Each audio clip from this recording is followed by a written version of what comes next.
मोतियों के आभूषण पहनकर दीपावली पर हम वृंदावन की सबसे सुंदर गोपियाँ लगेंगी। इनसे सजकर हम ऐसे चमक उठेंगी जैसे दीपों की पंक्तियों से घर।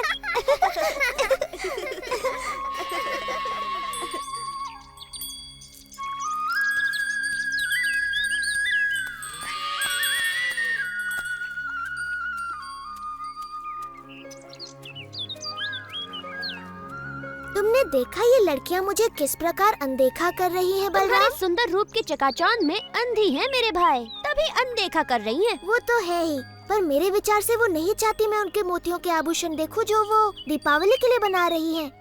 चलो देखते हैं क्या ये हमारे साथ अपने आभूषण बांटने को तैयार है।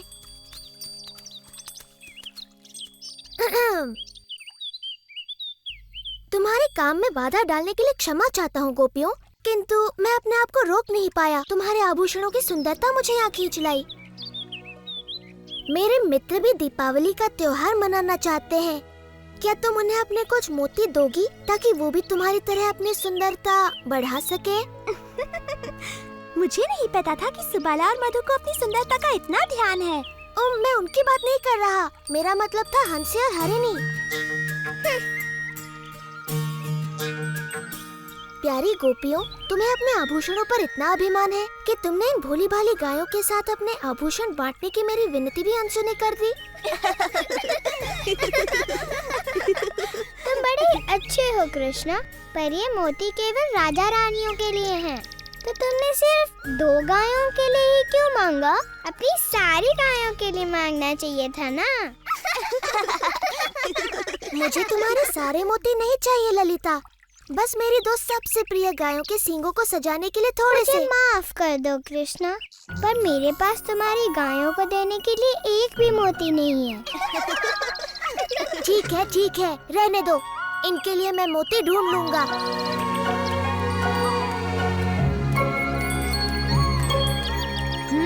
उन्होंने मना कर दिया। हाँ? ना तो गायों के लिए कोई सम्मान है, ना मेरे लिए। एक बार मैं इनकी बुद्धि ठिकाने लगा दूं, तब समझ में आएगा।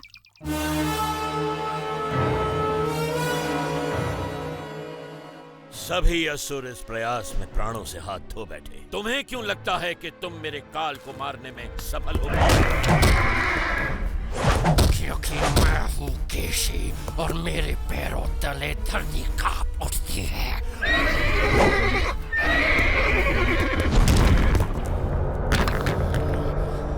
मैं आपके काल को ढूंढ निकालूंगा महाराज कंस, और उसे अपने पैरों तले रोन डालूंगा।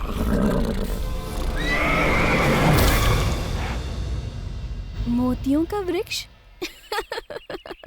मोतियों का कोई वृक्ष नहीं होता कृष्ण। विश्वास करो मैया, यदि तुम मुझे मोती दोगी तो उन्हें बोकर मैं इतने मोती उगाऊंगा कि हम अपनी सारी गायों को दीपावली पर मोतियों से सजाएंगे।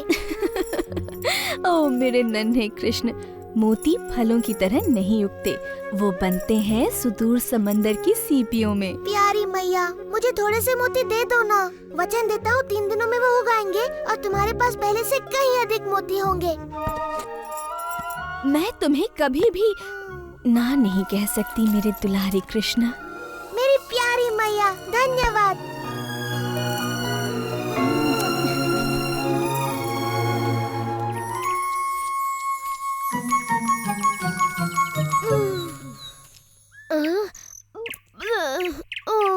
क्या हम मोतियों की खेती करने के स्थान पर स्वादिष्ट ताजा मक्खन नहीं उगा सकते? मूर्खों की तरह बात न करो मधु, मक्खन पेड़ पर नहीं लगता, तुम्हारे पेट पर लगता है।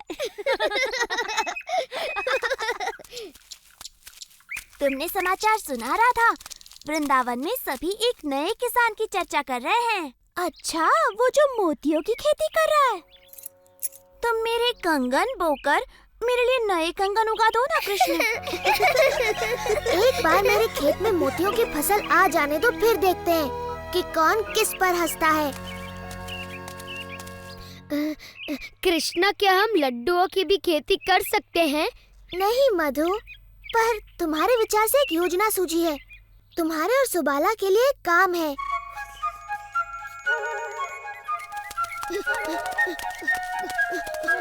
गोपियों, रुको। अगर तुम्हें बोने के लिए और मोती चाहिए तो हमारे पास नहीं है। हमारे पास सुंदर से मोती हैं, लेकिन कृष्णा ने पूछा है क्या तुम हमें थोड़ा सा दूध दे सकती हो? ओह, खेत में काम करके इन्हें प्यास लगाई होगी। नहीं, ऐसा नहीं है। दूध तो उसे अपना खेत सींचने के लिए चाहिए। क्षमा करना, किंतु ये दूध इस कार्य के लिए उपयुक्त नहीं। विशाखा ठीक कहती है, कृष्ण के पवित्र मोतियों के लिए इससे काम नहीं बनेगा। तुम्हें चाहिए नागफनी का दूध।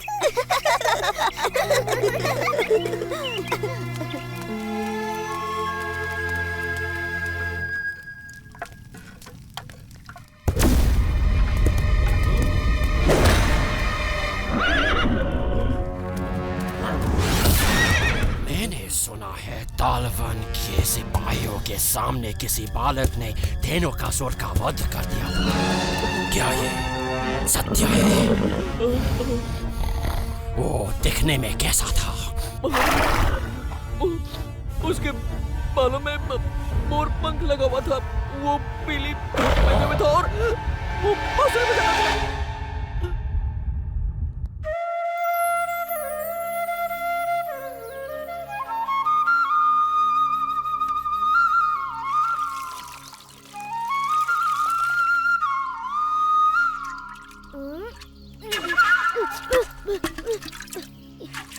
ये ठीक बात नहीं है कृष्णा।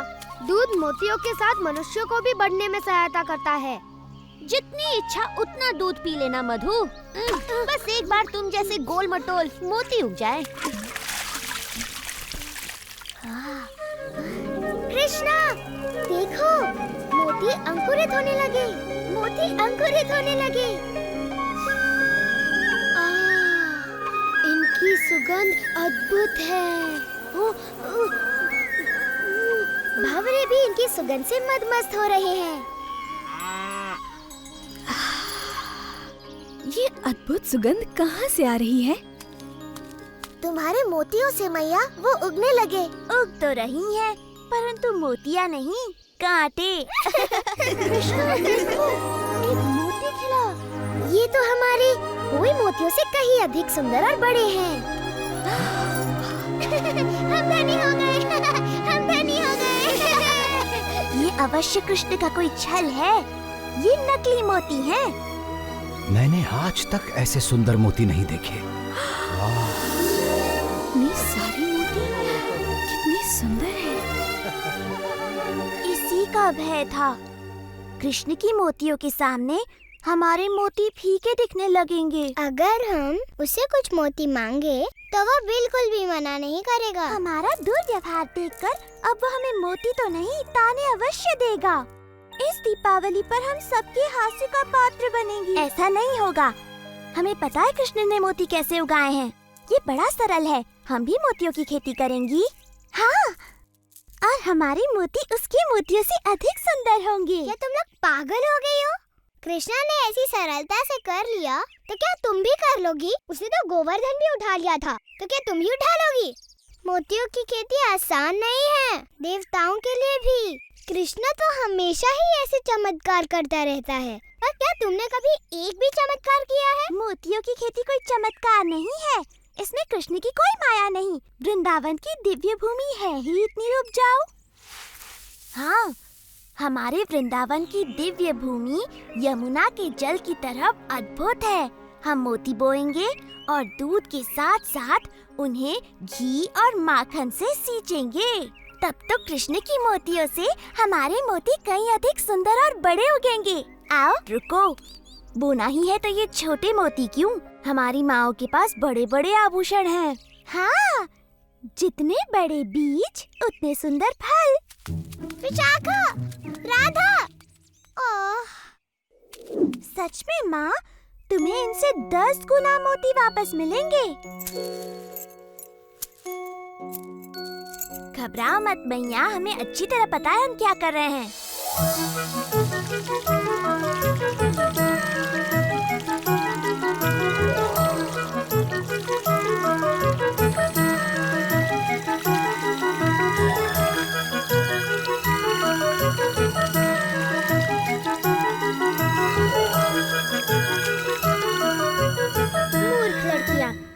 दिनों से लगी हुई हैं। उग रही है तो केवल जंगली घास। किंतु जितने मक्खन और घी से उन्हें सींचा जा रहा है, ये घास बड़ी स्वादिष्ट हो गई होगी।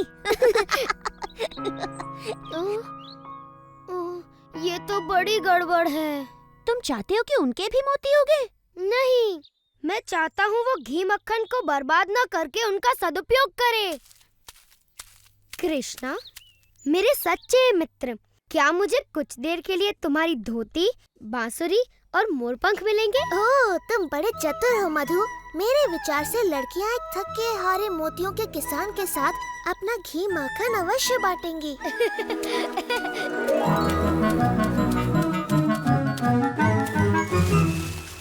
कौन है?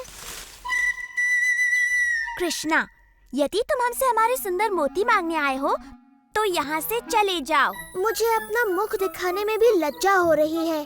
तुम तो मुझसे कहीं अधिक अच्छी तरह से मोतियों की खेती कर रही हो। यदि तुम थोड़ा सा घी और माखन मुझे दे दो तो मैं अपने मोती कम से कम तुम्हारे मोतियों के आधे आकार के तो कर सकूं। अब जबकि तुम अपना घमंड फुलाकर हमारे पास आए हो, हम थोड़ा सा माखन तुम्हारे साथ बांट सकते हैं। धन्यवाद, धन्यवाद। हाँ? गोपियों, इधर आओ। तुमने देखा हमारे मोतियों के ये पौधे कृष्ण के मोतियों से अलग हैं। ललिता सच कहती है, हमारे खेतों में तो कुछ भी नहीं उगा, सिर्फ कांटों वाले पौधे उगे हैं। ये बात किसी को पता न चलने पाए, विशेष तौर पर माताओं को।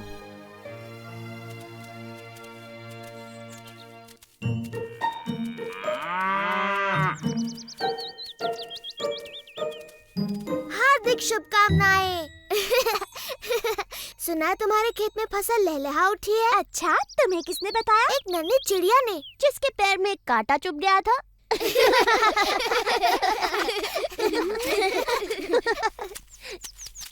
चलो मित्रों, त्योहार के लिए अपनी गायों को सजाया जाए।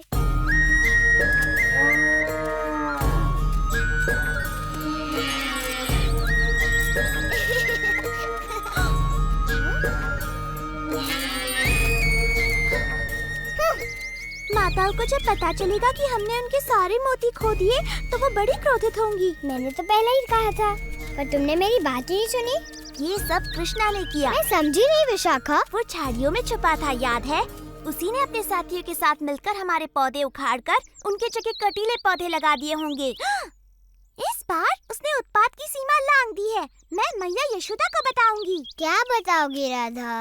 कि कृष्णा ने इतने सुंदर सुंदर मोती उगाए कि उससे सुंदर मोती उगाने के लिए तुमने अपनी माँ के मोती भी खो दिए। ललिता ठीक कहती है, कृष्ण ने हमें छला हो या हमने स्वयं को छला हो, हमारी परिस्थिति वही है। हमारे पास एक भी मोती नहीं है। यदि हमारी माताओं को पता चला तो वे हमें कभी क्षमा नहीं करेंगी। परंतु वृंदावन में मोती मिलना इतना सरल नहीं है। हम कहाँ से लाएंगे? हमारे पास और कोई चारा नहीं। हमें कृष्ण से पूछना चाहिए कि क्या वो अपने कुछ मोती हमें बेचेगा।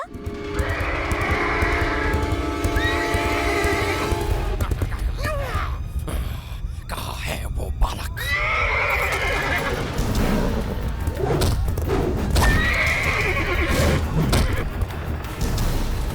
कहाँ है वो पीली धोती वाला बालक जिसके पास बांसुरी और मोर पंख भी है? मैं उसका सर्वनाश कर दूंगा।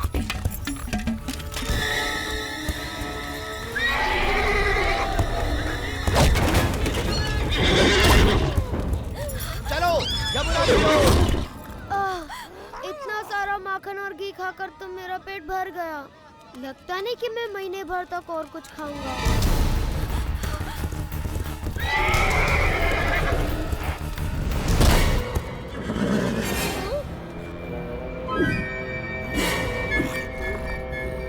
आखिर मैंने तुम्हें ढूंढ निकाला कंस के काल। मैं काल नहीं, मधुमंगल हूँ। नहीं, तू कंस का काल कैसे बनेगा? क्योंकि मेरे पैरों से कुचले जाने के बाद तुझे कुछ करने का मौका ही नहीं मिलेगा।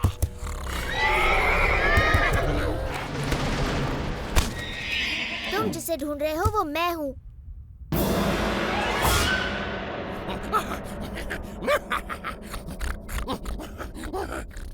कम से कम उस लड़के में थोड़ा बहुत मांस तो था।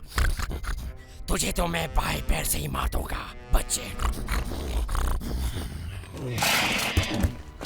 इससे डरो मत। केशी बिल्कुल हमारे खेलने वाले काठी के घोड़ों जैसा है। अब देखेगा तो कि मैं कितना खतरनाक हूँ और क्या कर सकता हूँ।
कृष्णा, मैंने इसे मारा?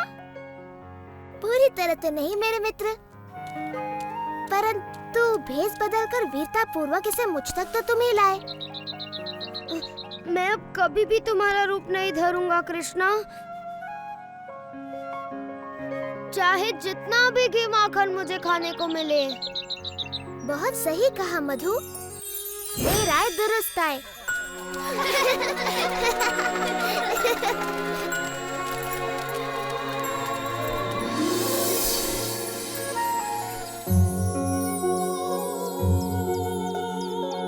वाह मेरे भाई, ये तो बड़ी अच्छी फसल लहलाने लगी। हाँ, बस बेचारी गोपिकाओं के फसल में कुछ भी नहीं होगा। लगता है उनके सारे मोती कीड़े खा गए। हमने सुना है कि कृष्ण अतिरिक्त मोती बेच रहा है सुबाला, हमें भी कुछ खरीदने की इच्छा है। परंतु मोती के बदले तुम दोगे क्या राधा? दूध मक्खन तो यहाँ नहीं चलेंगे। एक बात बताओ, तुम वही गोपियाँ हो ना जिन्होंने मेरी गायों के लिए मोती और मेरी मोतियों की खेती के लिए थोड़ा सा दूध देने से मना कर दिया था? मैं अपने सारे मोती यमुना में फेंक सकता हूँ, परंतु तुम्हें एक भी नहीं देने वाला। हम स्वर्ण से मूल्य चुकाएंगी। तुम्हारे घरों का सारा धन और तुम्हारे घर का मूल्य भी जोड़ दो, तब भी मेरे एक मोती का मूल्य नहीं चुका पाओगी। तुम हमेशा हमारे साथ ऐसा क्यों करते हो कृष्णा? कृपा करो कृष्ण, हम अपनी माताओं के लिए तुम्हारे मोतियों की मूल्य से अधिक चुकाने को तैयार हैं। तुम्हारी माताएं? अच्छा, तब बात अलग है। तुम तो जानती ही हो, माताओं का नाम सुनकर मैं पिघल जाता हूँ, है ना मित्रों? हाँ, कृष्णा को मैया से बड़ा प्रेम है। हाँ, बिल्कुल। तुम्हारी माताओं को मेरे सबसे सुंदर मोती मिलेंगे। धन्यवाद कृष्णा। धन्यवाद कृष्णा, तुम बड़े दयालु हो। वो तो मैं हूँ ही, पर धन्यवाद मेरा नहीं, अपनी प्यारी माताओं का करो।